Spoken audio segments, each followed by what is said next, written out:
7 बजे सुबह में आई हो, अपना भैया से कैश लेके जई हो। ना पढ़ा देबू ते काम करो घर में ले जा।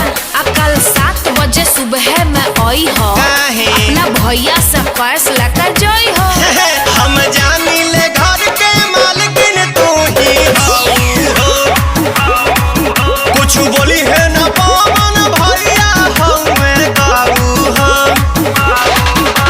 श्याम युजद संतोष सजई है लागी पंडाल सुहावन।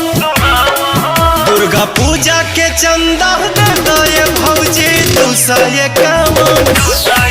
दुर्गा पूजा के चंदा दे दो ये भौजी 251।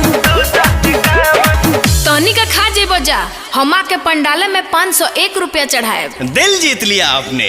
जय माता दी।